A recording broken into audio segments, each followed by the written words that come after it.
네, 자, 이번 시간부터 우리 컴퓨터 개론책의 네 번째 파트, 4차 산업화 컴퓨터 과학이라는 주제를 가지고 AI, 그리고 IoT, 그리고 가상 환경, VR, AR, VR, 그리고 마지막으로 보안, 정보 보안에 대한 네 개의 챕터, 네 개의 주제를 진행을 하도록 하겠습니다. 자, 먼저 오늘은 AI, 인공지능에 대해서 알아보는 시간을 가지도록 하겠습니다.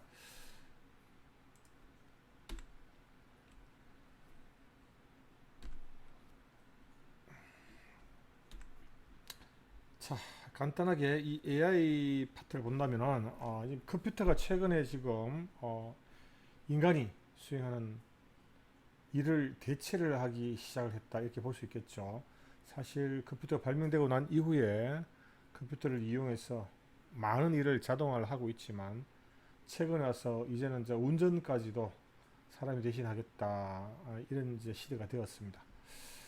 사람이 하는 일을 대체한다는데 사람이 하는 일을 조금 더 심리학적인 상태에서 본다면 사람은 항상 자기한테 주어진 문제를 해결하는 과정이다. 일을 하는 것은 문제를 처리하는 거다 이렇게 볼 수가 있는 거죠. 그리고 문제라는 것은 우리가 알고 있는 이제 인간이 일을 한다. 이 일을 하는 것을 문제로 볼 때 이 문제라는 것은 간단한 사칙 연산부터 시작해서 수학적 증명과 같은 고도의 지능과 지식을 필요로 하는 아주 복잡한 문제일 수도 있고요. 이제는 여기서 넘어서서 이제는 이 4차 산업 시대라고 불리는 이 시대에서는 컴퓨터나 스마트 기기가 스스로 판단하고 사람의 개입 없이 일을 하게 하는 이러한 것도 지금 이 문제를 풀어야 하는 문제의 대상이 되고 있습니다. 그러니까 자동차 같은 게 좋은 예제죠, 그죠? 자동차 운전을 컴퓨터 스스로 판단하고 운전을 하게 된다면 굉장히 경쟁력을 갖출 수가 있게 되는 거죠. 이런 것도 지금 현재 문제에 들어와 있다. 그래서 이번 시간에는 AI, 그 중에서 기계학습과 딥러닝을 조금 더 자세히 알아보는 시간을 가지도록 하겠습니다. 자, 지금 문제를 해결한다. 사람이 일을 하는 것은 문제를 해결한다 그랬는데 조금 전에 말씀드린 것 같이 사칙 연산, 복잡한 이런 도 있고 사칙 연산도 있고 복잡한 사고 과정을 해야 되는 것도 있는데 이런 것뿐만이 아니라 지금 우리가 이 컴퓨터한테 일을 시키기 위해서 프로그래밍을 화해서 나타내야 되는데 우리가 지어진 문제에 보니까 사람처럼 보고 듣고 인식하고 뭔가 일을 하는데 이런 거를 하는데 프로그래밍이라기보다는 학습을 통해서 뭔가를 배워나가는 이런 과정이 있더라는 것입니다. 이게 지금 프로그래밍으로 할 수도 있겠지만 굉장히 어렵다 이거죠. 이런 거는. 가령 뭐 탁구를 쳐라. 이거 여러분들 뭐 컴퓨터 프로그램으로 탁구를 친다. 이 프로그램 하기 굉장히 힘들겠죠. 운전한다. 이런 능력도 역시 프로그램으로 풀어나기는 굉장히 힘들겠습니다. 그리고 사실 영상을 인식한다든지 음성 인식한다는 이런 파트들도 기존 방식의 프로그래밍으로는 굉장히 까다롭고 어렵다라고 지금 알고 있습니다. 근데 이제 이런 문제들 중에서 우리가 해결하고자 하는 이런 어떤 문제가 있다면은 이 문제는 굉장히 광범위한데 거기다가 우리 문제를 굉장히 체계적으로 접근을 해야 됩니다. 조건을 명확하게 하고 초기 상태에서 최절 해결이 되는 상태로 이 문제를 바꿔나가고 그리고 여기서 이렇게 가는 와중에 접하는 여러 가지 상태에 대해서 정의를 해야 되고 그죠? 이 문제를 풀려면 이렇게 중간에 이 상태를 지나가서 결국 최종 목적지에 간다. 근데 이렇게 가는 와중에 그 와중에 지식이 필요해서 이 지식을 여기에 표현을 하고 적용을 해야 된다. 그렇게 해야 컴퓨터나 스마트 기기가 문제를 해결할 수 있다라는 문제가 이제 되겠습니다. 문제 풀이 방법이 되겠네요. 이러한 그 굉장히 복잡한 문제들, 광범위하다는 말에 세상의 모든 문제가 다 해당되는 거죠, 그죠? 이 광범위한 문제를 해결하기 위해서 컴퓨터 과학이라는 분야가 발달해 왔고요. 컴퓨터 과학이라는 분야를 안을 본다면은 뭐 알고리즘, 데이터베이스, 자료 구조, 프로그램 랭귀지, 네트워크, 인공지능 굉장히 많은 분야의 또 학문들이 따로 존재를 하는데 이런 것들이 이 굉장히 많았던 분야의 일부 파트를 해결하기 위해서 DB를 도입하고 일부 파트를 해결하기 위해서 자료 구조를 도입하고 프로그램 언어를 도입하고 객체를 도입하고 이런 일들을 해왔던 것입니다. 그죠? 근데 요중에 옛날부터 컴퓨터 개발 우리가 컴퓨터가 거의 역사를 같이 하는 초기 개발 초기부터 AI라는 한 분야는 존재를 했습니다. 이 AI라는 것은 주어진 문제 중에서 체계적인 우리가 그 풀이 방법을 알고리즘이 체계적인 문제 풀이 방법인데 이렇게 주기 힘든 문제들 체계적인 뭘 하고 뭘 하고 뭘 하고 뭘 하고 문제가 해결됩니다.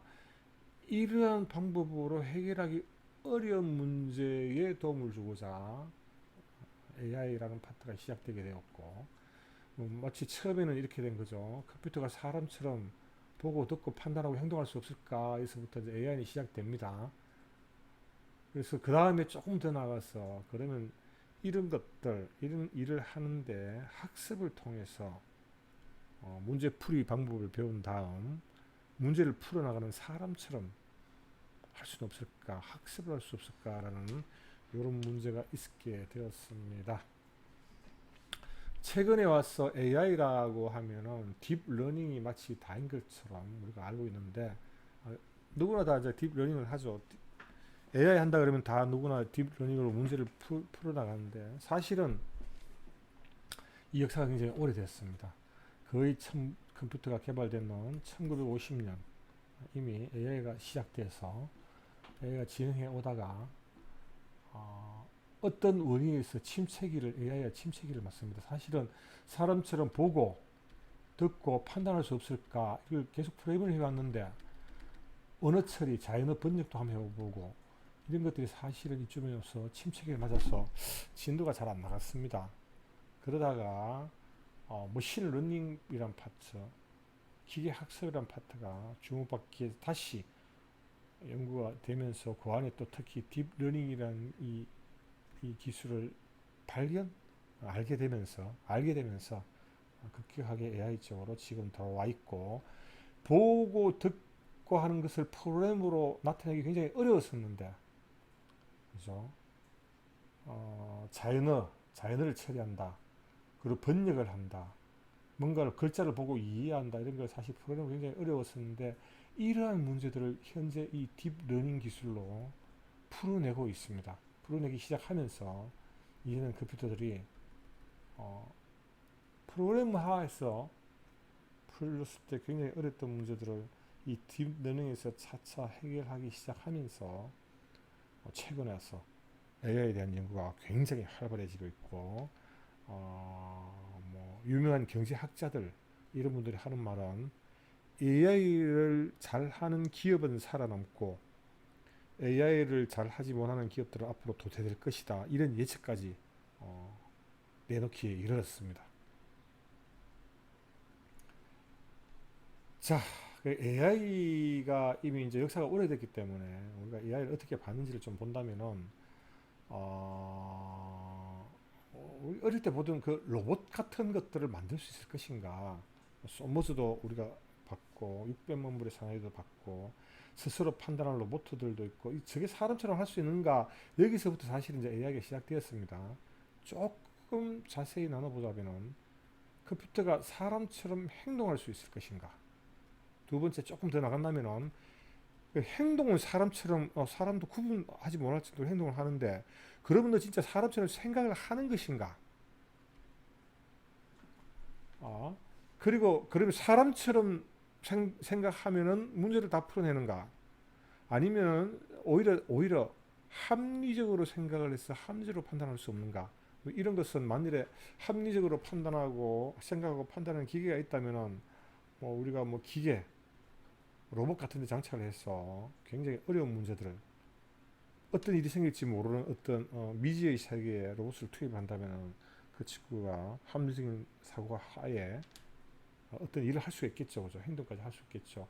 그래서 최근에는 이렇게 지금 발전되어 나오고 있습니다. 어, 그래서 제일 처음에 1950년도에 사람처럼, 자, 첫 번째, 사람처럼 컴퓨터가 행동을 할 수 있느냐. 그러면 이때는 마치 우리가 사람처럼 행동한다면은 이게 지능이 있다 이렇게 볼 수 있었다고 생각을 했었습니다. 그래서 이제 그때는 새로운 환경을 만나면은 자기가 그걸 감지하고 외부 물체를 인지하고 스스로 대화도 할 수 있고 자기가 아는 게 있다면은 그 아는 지식을 표현도 할 수 있고, 그죠? 자기 아는 지식 바탕으로 이제 또 대화가 가능한 거겠죠.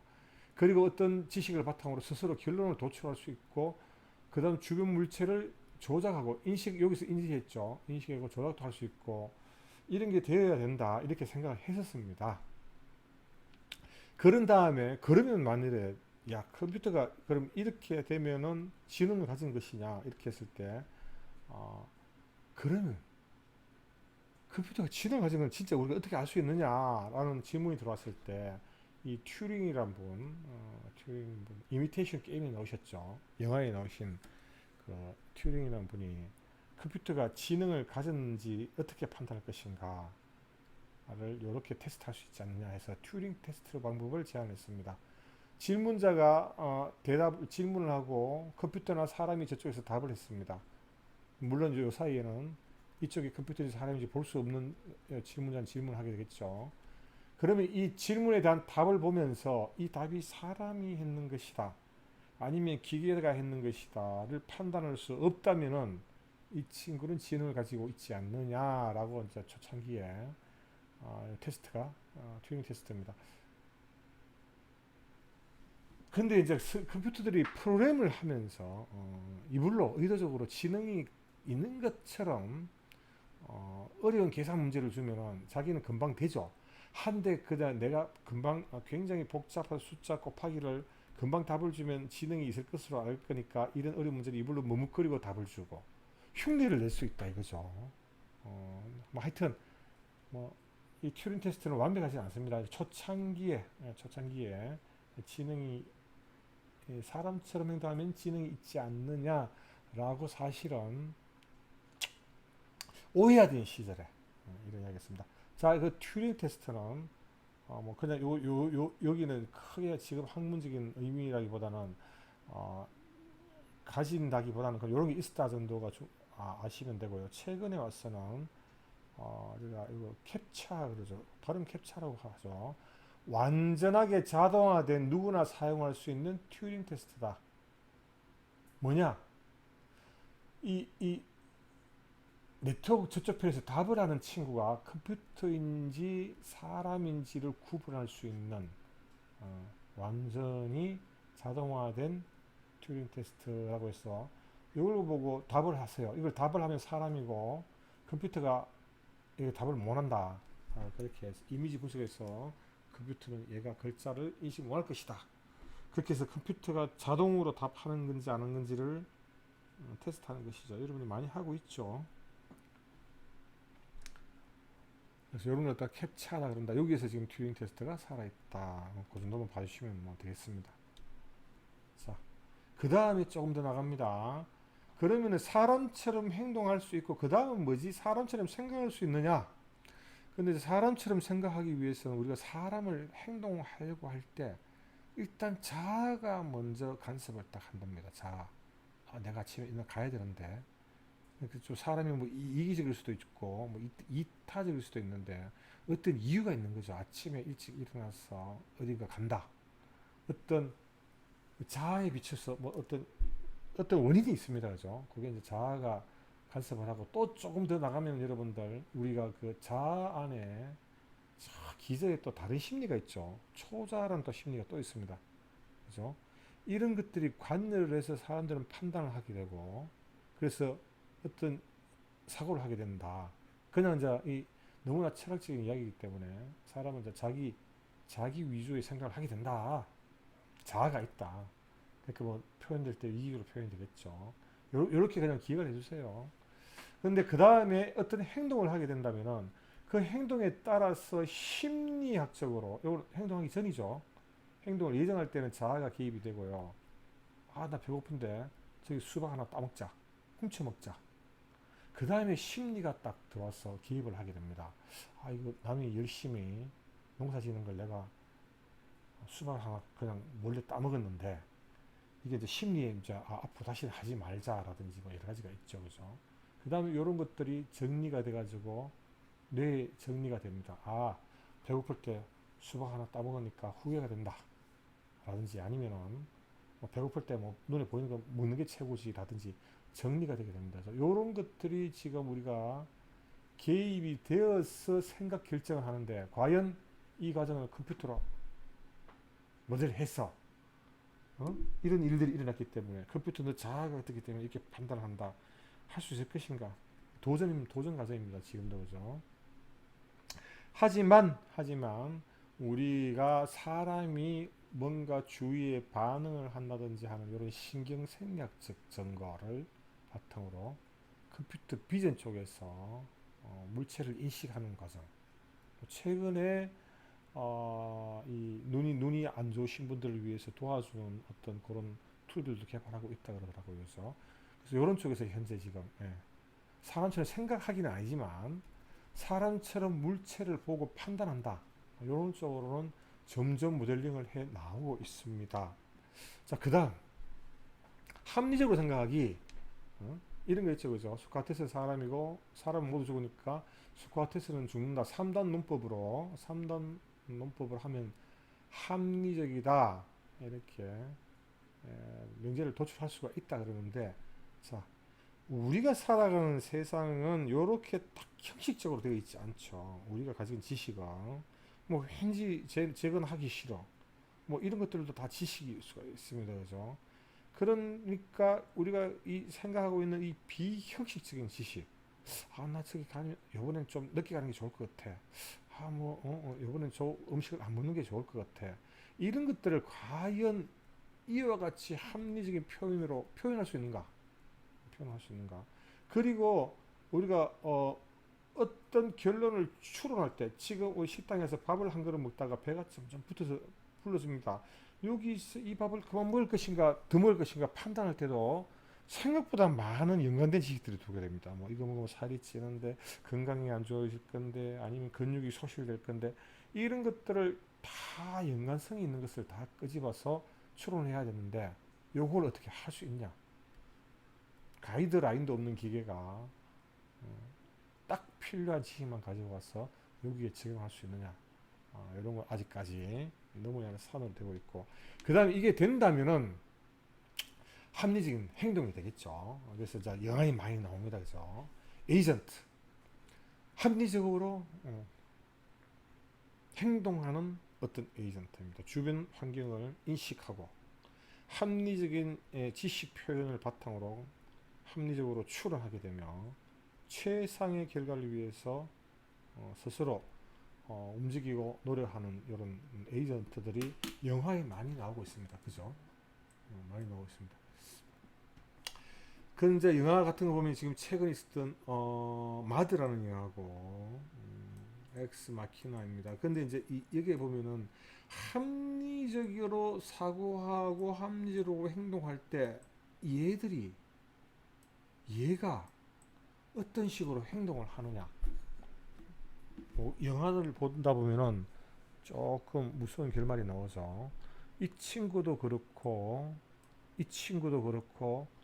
뭔가를 판단하고 난 다음에 사람을 죽이는 것에 대해서 주저하지 않습니다. 양심이 이런 것도 없잖아요. 불쌍하다 이런 판단도 없고 계산을 해보고 맞다면 그런 행동을 해버린다. 이 영화에 이제 그런 것들이 많이 나오게 됩니다. 그래서 이런 이 단계까지 갈 수 있을까? 사실 가게 된다면은 막아야 되지 않을까 싶기도 해요. 인류가 플라스틱을 너무 많이 써서 지구가 오염되니까 지구 생태계를 살리기 위해서는 뭐 인류를 없애야 된다. 이런 식으로 판단할 수도 있잖아요. 그러고 난 다음에 행동까지 해버리면은 그게 이제 터미네이터 2라든지 이런 영화가 되겠죠. 하여튼 그렇습니다. 물론 이제 우리 제한된 범위 안에서 세상의 모든 지식을 다 가지고 판단하는 게 아니라 어떤 제한된 범위 안에서 합리적인 지식을 바탕으로 합리적인 판단을 하는 요 정도까지는 되겠죠. 뭐 뭐 운전을 한다. 자기가 들어오는 상황을 보고 가지고 있는 지식을 바탕으로 어떻게 판단한다. 뭐 이런 것도 될 수 있을 것 같고. 하여튼 AI에 대한 정의 네 가지를 지금 살펴봤습니다. 그래서 초기에는 인공지능 초기 1950년부터 시작됐다 그죠. 사람의 뇌와 사고 방식을 모방하여 인간과 유사한 기계를 만들려고 노력을 했었습니다. 터미네이터 2도 만들어 보고 이게 아이로봇이죠. 이런 걸 만드는 게 처음에 이제 목표였고 했는데 최근에는 와서는 사람과 같이 만들어서 뭐 일하는 로봇 이런 것도 만들어졌죠, 그죠? 거기 쓰다기보다는 지금은 우리가 현실에 주어진 문제를 기기를 이용하여 효율적으로 풀 수 있을까 쪽으로 오히려 집중을 하게 됩니다. 현실의 문제, 운전을 한다. 기계가 운전할 수 있느냐? 운동을 한다. 기계가 대신할 수 있느냐? 운동기계 같다. 나중에 보여드릴게요. 그런 것도 있게 되고, 뭐 만일에 우체국에서 여러분들 우리가 우체국에서 여기에 필기체로 써놨는 주소지를 보고 이 우편이 어디로 가야 될지 분류하시는 사람이 있다면 굉장히 일이 많다 그러시더라고요. 이걸 컴퓨터 비전이 카메라로 보면서 이건 어디 가는 거다 이렇게 판단할 수 있는 이런 문제들을 현실의 문제들을 기계가 풀 수 있느냐라고 해나가는 것이 오히려 AI 분야다. 이렇게 발전되어 왔다 이렇게 생각합시다. 초창기에는 사람을 흉내내기 위해서 뭐 보고 듣고 사람처럼 말할 수 있느냐 뭐 이런 이야기를 하다가 지금은 어려운 문제를 기계를 이용해서 합리적으로 풀 수 있느냐 쪽으로 왔다 이렇게 보시면 되겠습니다.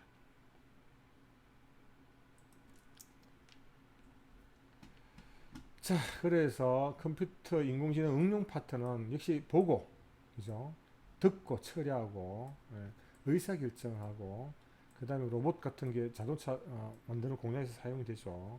앞으로 4차 산업혁명의 핵심, 로봇가 제조하고, 컴퓨터가 눈으로 보고, 그죠? 이런 것들이 있습니다. 그래서 이 비전은 사물을 인식을 하거나, 아니면은 우리가 공장에서 생산하는 제품의 품질 검사를 하거나 필기체를 인식하거나 아니면 뭐 야간적 침투 우리 저 전방에 야간에 북쪽에서 구사들이 넘어오느냐 이런 걸 갖다가 감시할 때 컴퓨터 비전을 한다면은 사람이 하지 않아도 되겠죠. 그리고 뭐 범죄가 CCTV가 많이 설치되는데 범죄 같은 게 일어난다고 자기가 스스로 판단한다면은 그때부터 자동 녹화와 신고를 해준다라든지 아니면 예처 범죄가 일어날 가능성이 있는 상황이 있다면 그때부터 CCTV가 스스로 경고도 주면서 알람도 울리면서 녹화도 하고 신고도 해주는 이런 것들도 가능하겠죠, 그죠? 그리고 자연어 처리, 음성 인식하고 처리하는 것도 많이 되고 있죠, 이 사이에. 회의록 같은 걸 작성을 자동으로 한다든지, 우리가 음성으로서 물건을 기계를 조종을 한다든지 할 수 있고요. 그 다음에 이제 의사결정도 도움을 할 수가 있겠습니다. 그리고 로봇, 공장 같은 데서 로봇이 자동으로 되고, 제품은 3D 프린트로 부품을 만들고, 조립은 로봇이 한다. 검사는 비전으로 하고, 판단은 AI가 한다. 뭐 여러 가지 있을 수 있습니다. 그리고 가상의 에이전트가 있어가지고, 뭐, 사람 역할을 해서 사람의 전화를 받고, 중요한 내용을 물어보고 답을 정리한다든지 여러 가지들 할 수가 가능하고 그 다음에 생체 인식도 중요한 AI의 한 분야입니다. 뭐 동맥 인식, 지문 인식, 안면 인식 굉장히 많은 것들도 있고 제스처도 인식을 해서 기계도 조정하고 할 수도 있습니다. 뭐 많은 응용 분야는 얼마든지 생각할 수가 있기 때문에 여러 것들이 있을 수 있습니다. 그래서 AI는 사실 옛날부터 컴퓨터 비전 연구를 했고요. 음성 인식도 연구를 많이 했고, 자연어와 합쳐서 자동 번역도 많이 했고, 한국어를 미국어로 자동으로 번역할 수 있느냐. 그걸 했고, 그 다음에 이제 엑스퍼트 시스템으로 연구를 많이 해서 어떤 판단을 돕겠다. 그리고 그 외 분야에 하나, 머신을 러닝이라는 학습으로 우리가 프로그램을 대신할 수 있느냐. 기계를 가르칠 수 있느냐라는 연구를 하는 파트가 있었습니다. 근데 아까 처음에 말씀드렸듯이 이쪽 파트가 이제는 이쪽 파트들을 지배하고 있다.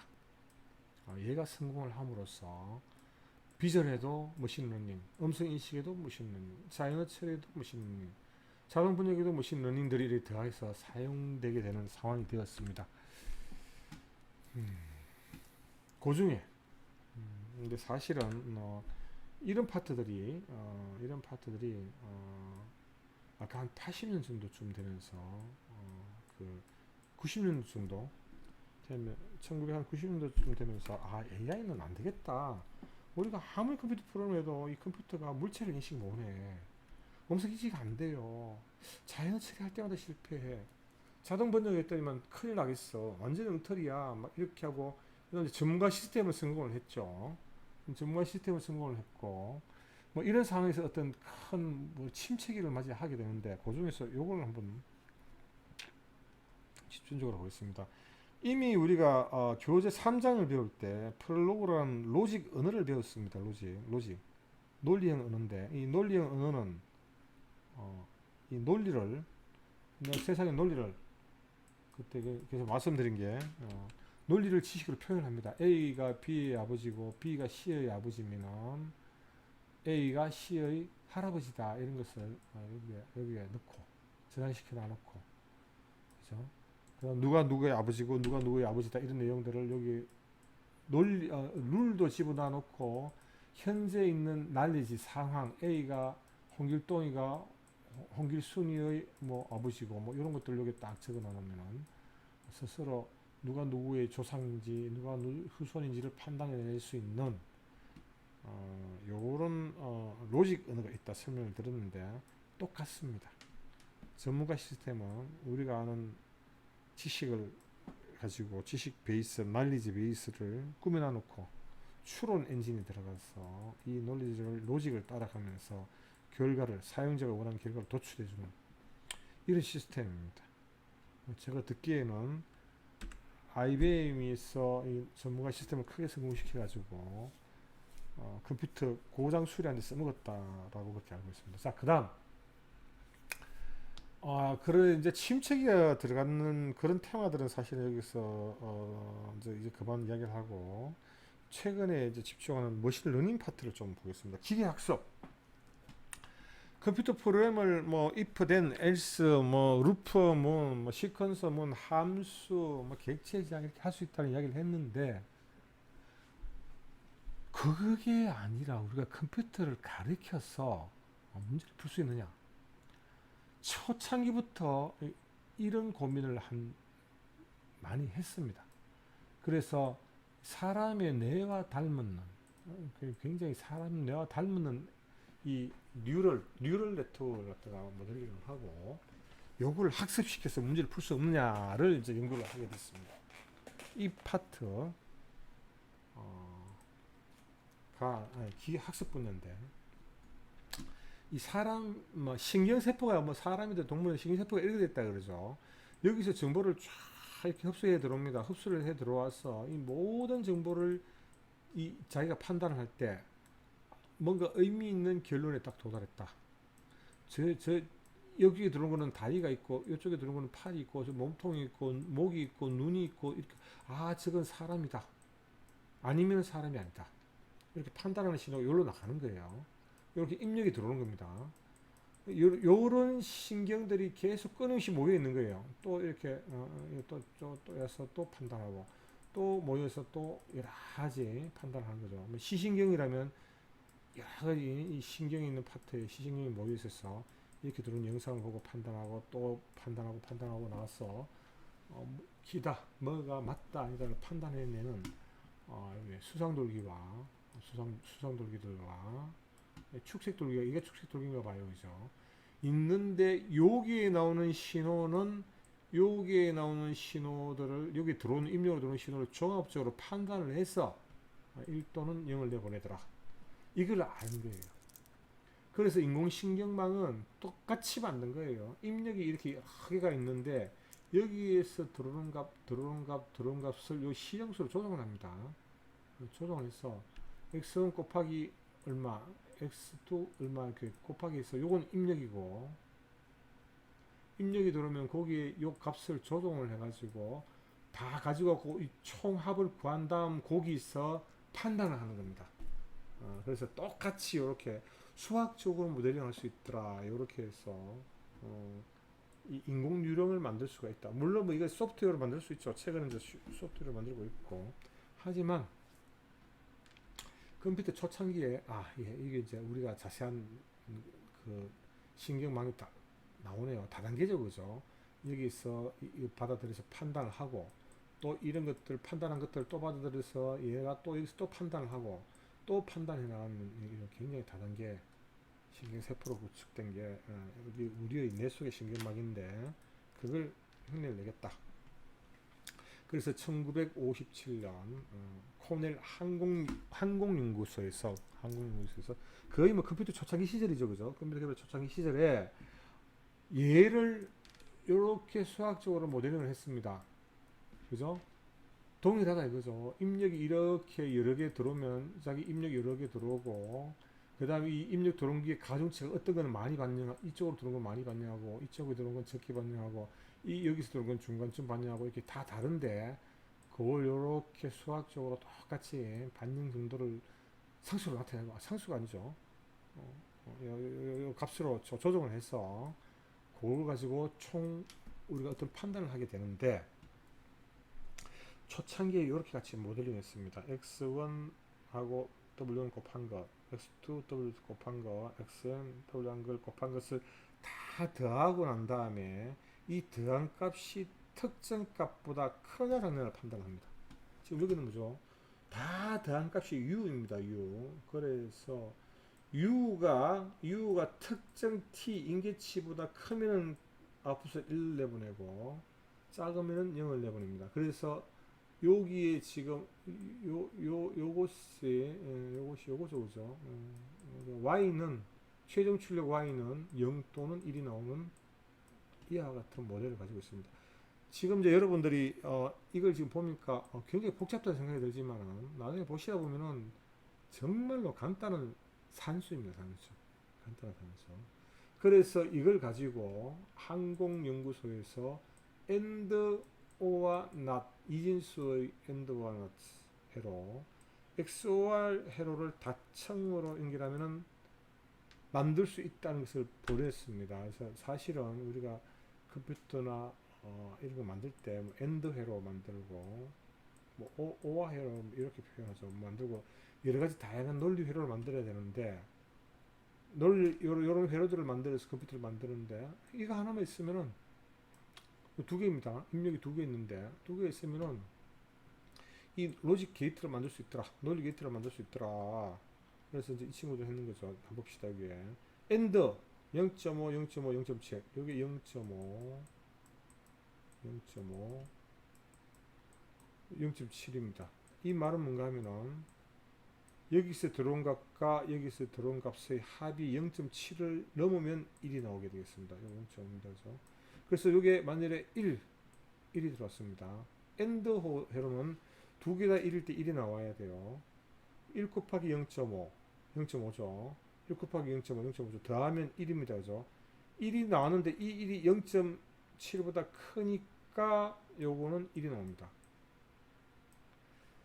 하나는 0으로 한번 해볼까요? 0. 그러면 여기는 1 곱하기 0.5, 0 곱하기 0.5니까 여기 합친 값이 이렇게 들어온 값과 이렇게 들어온 값을 합치면 0.5가 됩니다. 그죠? 0.5가 0.7보다 작기 때문에 이때는 0이 됩니다. 그래서 둘 다 1일 때는 1이 결과로 나오고요. 어느 두 개 중에 하나라도 0이 되면은 결과는 0이 나오고요. 둘 다 0이면은 이쪽 0, 이쪽 0 되버리면 0이 되기 때문에 0.7보다 작기 때문에 0이 되겠죠. 그래서 그렇게 해서 지금 엔드 에러는 0.5와 0.5와 0.7일 때 요거 0.5, 0.5 요 인계치 0.7일 때 엔드 회로 1.0, 1.0, 1.0일 때도 엔드 회로 0.5, 0.5, 0.8도 엔드 회로입니다. OI를 이렇게 되고요. 특히 여기 여러분들 요 개수 여기 곱해지는 웨이트와 여기 인계치 판단하는 이 루틴에 마이너스 값도 들어갈 수 있습니다. 마이너스 값도 들어갈 수 있어서 마이너스 값을 들어가면은 AND의 반대값 NAND 회로가 이렇게 만들어지게 되겠습니다. 그래서 퍼셉트론은 그렇게 해서 이분들이 이런 걸 만들어 놔놓고 어떤 문제에는 여기 값이 얼마고 여기 임계치 값이 얼마입니다. 지금 여러분 헷갈리지 하지 마십시오. 여기 요 임계치 요 웨이트와 여기서 판단하는 요 지금 임계치를 이야기하고 있는 거죠. 그죠? 세타가 끊임없이 조정해서 이런 회로도 만들고 저런 회로도 만들고 하다가 뭐 다양한 회로를 다 만들어 보고 끝났습니다. 퍼셉트론은 그렇게 해서 끊임없이 이 값 조정해보고 회로도 꾸며보고 조정하다가 그래 또 잘했다 또 뭐 어떻게 할 건데 그래서 이제 그 퍼셉트론은 역사 속으로 사라졌다. 그랬는데 거기까지가 퍼셉트론이었고 근데 우리가 언젠가부터 뭐라 그러죠? 이 신경망이라는 이야기가 나오기 시작합니다. 신경망. 학습이 가능하다라는 것을 알아내게 됩니다. 언젠가부터. 뭔가 하면은 여기서 들어온 신호 요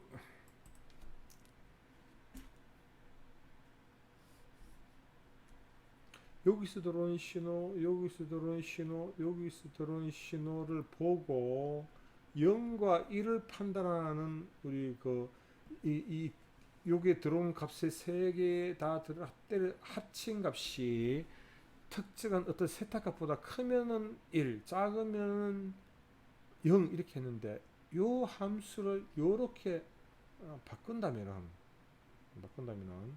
요게 어떨 때는 요 중간에 요 값이 나왔다가 0.5가 나왔다가 어떨 때는 1이 나오고 어떨 때는 요쪽 0에 가까운 값 그래서 여기 이제 실수 값이 나오게 요런 함수를 씁니다. 여기 지금 가장 많이 쓰는 함수가 요 시그노이드라는 함수인데 여기 있는 숫자가 무지 커지면 0으로 가져오죠. 여기 있는 숫자가 0에 가까워지면 1분의 1이니까 1로 가져오죠. 결과가 0에서 1 사이 값으로 나오게 됩니다. 그래서 한마디로 이겁니다. 0 또는 1이 나올 때는 학습을 하기가 힘들었습니다. 근데 지금 어떻게 하는 겁니까? 0.5, 0과 1 사이에 딱 같이 나오고 0.5를 만들어야 된다 이거죠. 그죠? 근데 여기 한 0.6 정도의 값이 나오면은 야, 너 요 웨이트 좀 줄여라. 그리고 만일에 이게 0.3으로 나옵니다. 그냥 0.3으로 나와서 0.5보다 훨씬 작은 값이 나온다면은 지금 들어오는 신호의 웨이트를 좀 늘려라. 이와 같이 이제 조정을 할 수가 있게 되었습니다. 자동으로요. 0, 1, 0이 들어왔는데 봤더니만 이게 지금 0.5가 나와야 되는데 0.9가 나왔습니다. 그러면 이때 판단은 야 웨이트 값 줄여라 보니까 이쪽은 반영이 안 됐죠. 0이라서 반영이 안 됐고 얘가 하나만 딱 반영이 되는데 결과가 플러스 값이 나왔기 때문에 요 웨이트만 줄이게 됩니다. 그죠? 그렇게 해서 드디어 우리가 어떤 값을 줬는데 결과가 나왔을 때 이 결과 값이 우리가 원하는 값이 아니라면은 요쪽 웨이트를 조정할 수 있는 방법을 찾게 됐습니다. 그래서 이제 여러분들 막 그러면 이 함수가 뭐예요? 이 함수가 어떻게 동작해요? 막 자꾸 이렇게 물어보신다면은 이것도 파고드는데 시간이 너무 많이 걸리기 때문에 그냥 개론에서는 이런 것을 우리가 개발하게 되었다까지는 알고 계시면 되겠습니다. 그래서 이제 우리가 함수를 조금 특수한것을 쓰게 됐다. 퍼셉트로는 이렇게 단순하게 총합 U가 나오면은 입력으로 들어오는 값의 웨이트를 곱한 값을 다 더했는 요 총 U가 나와갖고 이 값이 T보다 기준으로 크다면 1, 작다면 0이었는데 요 값을 여기다가 딱 집어넣는 거죠. 여기 U 값을 딱 집어넣어서 값이 0부터 1까지의 값들이 나오고 우리는 0.5에 이 값을 맞출 수 있게 보면서 요번에 값이 커 좀 줄여 너무 작아 좀 올려 줄여 올려 여기를 조정하면서 우리가 원하는 값이 나올 수 있게 여기에 있는 웨이트들을 조정할 수 있더라라는 걸 방법을 찾아내게 되었습니다.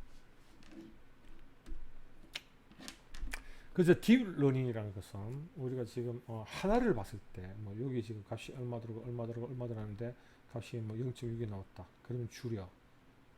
0.3이 나왔네요. 늘려. 이렇게 해서 웨이트를 조절할 수 있다는 건데 이게를 다층으로 이렇게 물론 다층 구조는 이 다층 구조라는 것은 딥러닝 하면서 또 처음 개발됐다 이렇게 말하시는 잘못된 게 있는데 이미 1957년에 퍼셉트론 연구하시는 분들이 이미 다층으로 연구를 했었어요.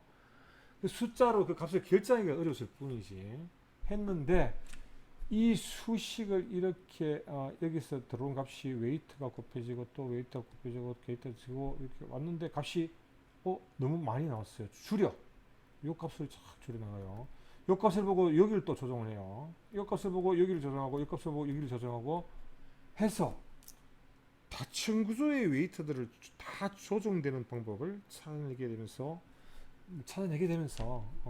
이게 또 굉장히 계산이 많은데 이 계산이 실용적으로 되기 시작하면서 딥러닝이 탄생하게 됐습니다. 탄생하게 됐습니다. 그래서 우리가 딥러닝이란 말은 한마디로 이렇게 다층구조의 신경망을 이용해서 학습을 시킬 수 있더라 라는 것입니다. 신경망을 다층으로 해서 그것도 이게 현실적으로 계산이 가능하게 되었고 물론 계산량이 너무나 많기 때문에 고도의 병렬 프로세서 GPU 같은 것들 그래픽 처리하기 위해서 만들었던 엔비디아의 GPU 같은 그 굉장히 많은 고도의 병렬 기계를 해서 계산하고 있죠 우리가 지금은요. 그래서 계산을 이제 하게 됐는데 여기까지가 딥러닝의 개요입니다. 이제는 학습이 가능하다. 다층으로 신경망을 만들어서 학습이 가능하더라. 그걸 찾아냈고 이 수식에 대해서는 여러분 다른 공부를 좀 정말 좋아하시는 분들은 하시기 바라고. 그럼 어떻게 학습을 하느냐? 이걸 좀 설명드리겠습니다. 크게 지도, 비지도, 강화 학습이 있습니다. 이 내용이 오늘 강의 수업의 끝이 되겠습니다. 지도 학습은 입력과 정답을 줍니다. 고양이 그림이 있다면 고양이, 이거 고양이다. 토를 정답을 줬습니다. 그러니까 이 그림을 보고 뭔지 맞춰보세요. 이거 고양이다 답을 줬고 또 다른 또 고양이 그림을 주면서 이것도 고양이다. 또 다른 그림이 있다면 뭐 이렇게 있는데 이것도 고양이다. 이렇게 계속 얘는 고양이, 얘는 고양이, 얘는 고양이로 이렇게 해서 이제 이 데이터를, 이 자료 데이터를 굉장히 많이 준비를 해서 이걸 보고 계속 학습을 시켜 나가는 거예요. 학습을 하는데 학습이 잘 됐는지 잘못되지 않은지를 우리가 판단을 해야 되기 때문에 이제 다음과 같은 이런 과정들을 하게 됩니다. 요거 고양이야. 요거 고양이야. 요거 고양이야. 수백 장, 수천 장의 고양이 그림을 가지고 와서 이 중에 일부를 앞에 가지고 와서 학습을 시킵니다. 여기 훈련 데이터. 그 다음에 또 나머지 일부를 가지고 와서 검증을 해봅니다. 학습이 제대로 됐는지. 이거 한 1000장 정도 학습시키고 난 다음에 한 10장이나 한 20장 가지고 됐는지 안 됐는지 정답이 나오는지 봅니다. 트레이닝 덜 됐다면 더 많은 데이터를 준비를 해야 되겠죠. 그죠? 그 다음에 요게 테스트에서 검증이 다 완료가 된다면 이제는 현장에 나가서 그림을 보면서 고양이네 아니면 이제 판단하는데 사용을 하게 된다. 그래서 데이터를 이렇게 나누어 쓴다는 게 지도 학습 쪽입니다.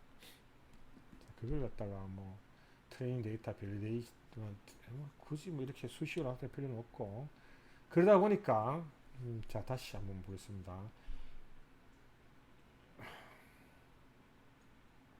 얘는 고양이고 얘는 강아지, 이거는 사람이다. 사람, 개, 고양이, 얘는 고양이, 얘는 개, 얘는 사람이다. 이런 자료들을 수백 장, 수천 장씩 준비를 하는 거죠. 준비를 해가지고 러닝을 시키는 겁니다. 얘는 고양이입니다. 얘는 개입니다. 그래서 한 1000장이나 뭐 2000장이나 뭐 이렇게 해서 충분히 학습을 시키고 난 다음에 기계가 이제 학습이 다 된 것 같아요. 그러면 이 기계를 갖다가 검증하는 데이터를 한다 봅니다. 물론 이것들이 만일에 뭐 각각 한 1000장, 한 500장씩 있다면 1000장은 학습시키고 그 다음 뭐 한 100장이나 200장이나 한 500장 남은 걸로 검증을 하면 되죠. 그래서 1000장 학습시킨 다음에 남은 걸로 한번 검증해 봤더니 다 통과를 했어요. 그러면 실제 프로그램 문제풀이에 들어가서 진짜인지 하는지를 한다. 이게 이제 지도학습이다 이렇게 이야기했습니다. 근데 지도학습에는 이 그림이 고양이다. 이 그림은 사람이다. 답이 있는 자료를 가지고 와서 이것도 지금 여기서 이제 학습 데이터에 참값이 있다라고 했는데 이 비지도 학습은 그러지 않고요. 고양이 사진 한 1000장, 개 사진 한 1000장, 사람 한 1000장 정도를 그냥 학습시킵니다. 가르쳐주지 않고 계속 돌다 보면은 자동으로 분류가 이렇게 군집화 딱 되게 됩니다. 그래서 막 이렇게 사진을 이렇게 수천 장을 준비를 해서 학습을 시키고 나면은 자동으로 안에서 이렇게 분류가 되게 되고 이렇게 하는 것을 비지도 학습이다 이렇게 이야기를 하게 됐습니다. 그러다 보니까 이런 거죠. 이게 뜻되죠. 이게 한 3000장이 되겠다 그죠? 아까 각각 1000장이다 그러면 3000장 가지고 와서 하다 보면 1000장을 이렇게 분류내고 요거 개로 분류내고 요거 사람을 분류하니까 요걸 갖다가 그럼 요거는 고양이, 요거는 개, 요거는 사람 이렇게 분류를 우리가 할 수가 있게 되고 알잖아요. 이거 분류를 해주니까 요 사람입니다. 이거는 개입니다. 요 1000장은 고양이입니다. 사진에 이제 전부 다 토를 할 수가 있죠. 토를 낸 이 데이터를 또 앞에 지도학습 가서 요건 고양이다 학습하고 요건 개다 학습하고 요건 사람이다 학습시킬 수가 있죠. 그래서 이제 그 말이 비지도 학습은 여기 고양이입니다 라는 여기 사람입니다 라는 참값은 존재하지 않지만 비슷한 성질끼리 자기가 이렇게 군집해내는 특성이 있다. 이렇게 하고 그 다음에 이 군집된다면 여기에 레이블 갖다가 우리 자동으로 요건 개, 요건 고양이, 요건 사람을 레이블을 자동으로 해서 이 데이터를 지도학습에 또 쓸 수 있다. 뭐 이렇게 이야기를 할 수 있겠네요. 분류가 되더라. 지가 알아서 분류를 하더라. 여기가 이제 지도학습이고 자 끝으로 강화학습이라는 게 있습니다. 강화학습은 우리가 뭔가 일하면 얘가 이제 어떤 식으로 컴퓨터가 반응을 합니다. 근데 반응을 보일 때 보상을 많이 주는 쪽, 사람이 시키는 쪽으로 갈 수 있게 학습을 시킬 수 있는 건데 이제 이런 겁니다. 얘가 어떤 특정 행동을 합니다. 행동했을 때 틀렸다면은 사람이 가서 수정을 해줍니다. 한번 봅시다. 탁구 치는 컴퓨터 프로그램인데요. 여기 이제 이와 같이 하는 게 이제 강화학습이 되겠습니다.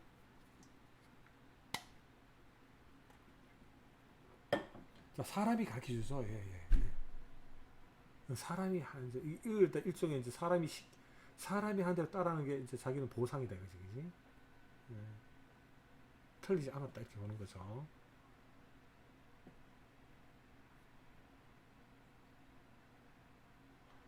이게 우리가 컴퓨터 프로그램을 한다면 어떻게 컴퓨터 프로그램을 할 수 있을까요? 공이 가는 저쪽으로 가는 궤석이 수천, 수억 가지가 있을 거고 속도도 수만 가지가 있을 텐데 그래서 사람이 하는 행동을 보면서 컴퓨터가 따라한다. 하나 더 봅시다. 그 다음 페이지 가면은 요거는 엔비디아의 자율학습, 자율주행 자동차인데 너 운전해라. 뭐 앞에 사람이 있으면 피하고 이걸 갖다 프로그램을 하는 게 아니라 자율주행을 학습하게 하는 자동차입니다. 학습이 안 된 차. 이거 사고 자꾸 쳐요. 길도 벗어나고. Holy cow. Whoa. Whoops. 안에서 지금 요걸 갖다가 자 사람이 틀리기 직전에 조정을 하죠. 그러면 그걸 갖다가 저쪽에 있는 기계가 배우는 거예요. 받기 직전에 우리 핸들 틀었잖아요. 그럼 컴퓨터가 그걸 배우는 거예요. 그 다음에 여기 지금 50개 정도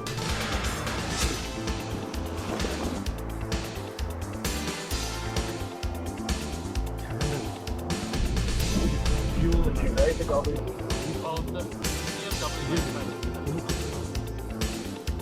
사선이 없는 거예요. 이거 배우는 거예요.